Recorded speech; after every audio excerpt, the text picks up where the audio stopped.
Tripura sports journalist club ও তথ্য সংস্কৃতি দপ্তরের যুগ্ম উদ্যোগে ওয়ার্ল্ড স্পোর্টস জার্নালিস্ট ডেতে যে একটা স্পোর্টস জার্নালিস্টদের জন্য কর্মশালার আয়োজন করা হচ্ছে, এটা জানতে পেরে আমি খুবই খুশি এবং আরও বেশি আনন্দিত যে আমাকে সেই কর্মশালায় ডাকা হয়েছে।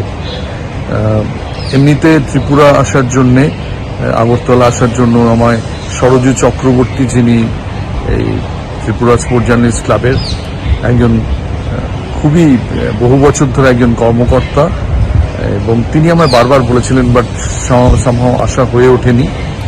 এবারে আমন্ত্রণ পেয়ে খুব ভালো লাগলো। এই অনুষ্ঠানকে অলঙ্কৃত করবেন ত্রিপুরা মাননীয় মুখ্যমন্ত্রী এবং ক্রীড়ামন্ত্রী টিঙ্কু রয়।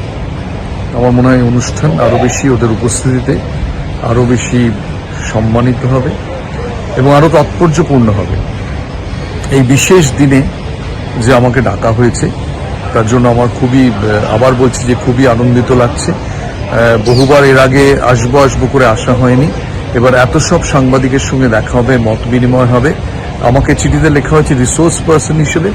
আমি রিসোর্স কিছু আনবো না, কিন্তু অভিজ্ঞতা শেয়ার করব আর আপনাদের অভিজ্ঞতা শুনবো। দারুণ একটা অনুষ্ঠান হবে।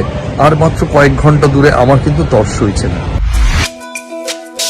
তুমি আছো রান্নাঘরে, তাই সুগন্ধে ভরে, যা খুশি তেমনই খাই তোমার জাদুর রান্নায়। থাকে শুধু লংতরাই, থাকে শুধু লংতরাই, কত কেজি রান্না হয়, মন তাই করছো জয়, ভালোবেসে বলছি তাই, রান্নায় তোমাকে চাই, চাই শুধু লংতরাই, চাই শুধু লংতরাই। লংতরাই গুঁড়ো মশলা, রান্নায় তোমাকে চাই, চাই শুধু লংতরাই।